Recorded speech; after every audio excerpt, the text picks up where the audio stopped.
What she does is describe herself as a business intuitive. So again, works with some very high-level people and some very normal people, and so a whole mixture of people like you and me, and people who have really made a success of their career and all that kind of thing, and has that real laser focus into, okay, how can you make money? What is your real gift? And know what that is, and know how to really tease that out of the clients that she works with. And there may be a lot of people that do this, but I think one of the special things about Kat is the charisma with which she does it, and the laser sharp incisiveness with which she just seems to know these things. So she's an incredible speaker. I'm delighted that she's come here with James tonight, and let's hear it for Kat. And I said to James today, I've totally made a roll of my own back here, because I'm talking about trusting yourself. I'm talking about going with the flow and not needing to have a massive plan. Because I have this saying that, God doesn't hand you a map. What he does is give you a sat nav, right? So you're constantly getting this you have made a wrong turn, take a U-turn, turn left, turn right. And you have to be present. The whole gig is that in 2019, we're all trying to figure stuff out, and there is no map, there is no plan. Our heads are just the worst place for us to be living from. I love what Ken Robinson said in his TED talk, the body is not just transport for our head. We have to become kind of beings that can have this cellular intelligence and use our creative intelligence and use our instincts to get where we want to go in life. And sometimes we don't even know where that is. And so a lot of the time, what Shay was saying is I always out myself early on, I am not a coach, please don't call me a coach. And the worst thing is that people ask me all the time, so what do you do? And it's the dreaded question for anyone like me, because it's no, don't ask me that. And oftentimes, if it's a hairdresser asking me what I do, I'll just kind of say something to fob them off and read my magazine. I work in marketing with women. Whereas the real answer is, I don't know to this day exactly what I do. This is my 10th year of being in business, and I've been very, very blessed to help a lot of people. I think in some level I'm a catalyst for people's success, and I've always been fascinated by the human soul. So what I'm interested in is the soul. But the trouble with being a catalyst who works with people's souls is that you're almost is anyone familiar with ayahuasca? You're almost like living ayahuasca. So some people work with you and they're just flying and they're seeing geometric shapes in the sky and everything is amazing. And other people spend the night crying and rocking and being sick in the corner. And it's in the early days of the coaching industry, all the banners were like this.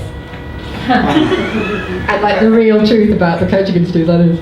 Rocking in the shower, face to face, with your shadow, staring into the abyss, and you think you're going to have this encounter with infinite bliss, infinite gorgeousness, when you find what you're here to do, when your soul is met with your purpose in life, right, your destiny. You think it's going to be this encounter of infinite bliss, and more often than not, what I've seen is it's an encounter with infinite terror, staring into this vast, abyss, and then navigating from there.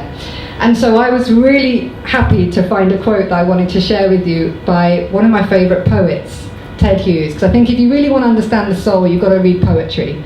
There's no point really, you can Marie Kondo your life and you can take some good coaching courses, but actually it's pretty gritty, isn't it? I saw this great little meme talking of Marie Kondo the other day. They said, if I got rid of everything that didn't spark joy in my house, I'd be on the side of the road with my dog and my coffee maker. I was like, snap.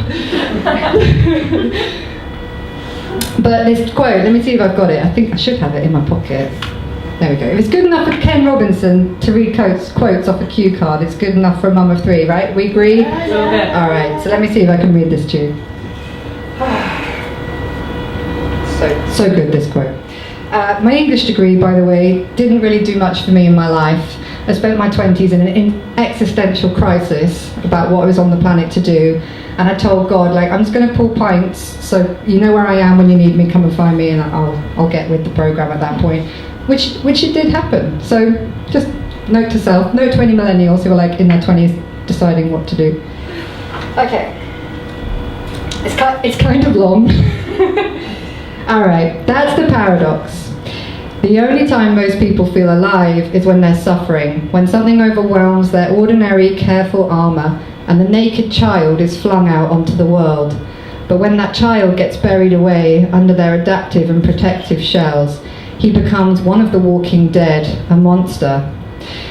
So when you realise that you've gone a few weeks and you haven't felt that awful struggle of your childish self struggling to lift itself out of inadequacy and incompetence, you know you've gone some weeks without a challenge and without growing, and that you've gone some weeks towards losing touch with yourself. The only calibration that counts is how much heart people invest, how much they ignore their fears of being hurt or caught out or humiliated. And the only thing people regret is that they didn't live boldly enough, that they didn't invest enough heart, they didn't love enough.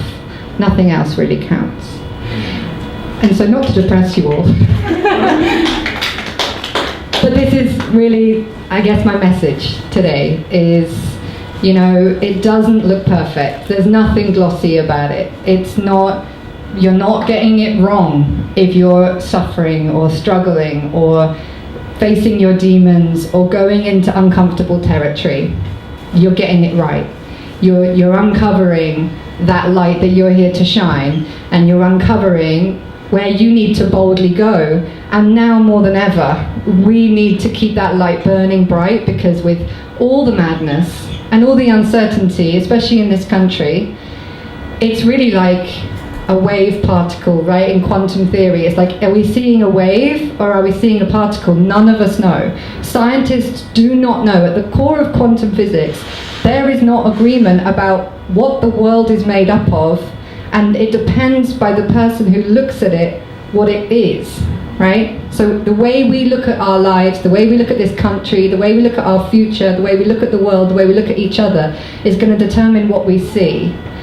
And if there's anything I know about that revolution that I had in my heart when I discovered this, you know, the coaching industry, or whatever you want to call it, right? The inspirational people on the planet. It was about, this is something my soul has known since I was a child, but haven't been able to articulate. And now I'm hearing people who are making those kind of noises, those kind of calibrations, and it feels good, and I want to follow that.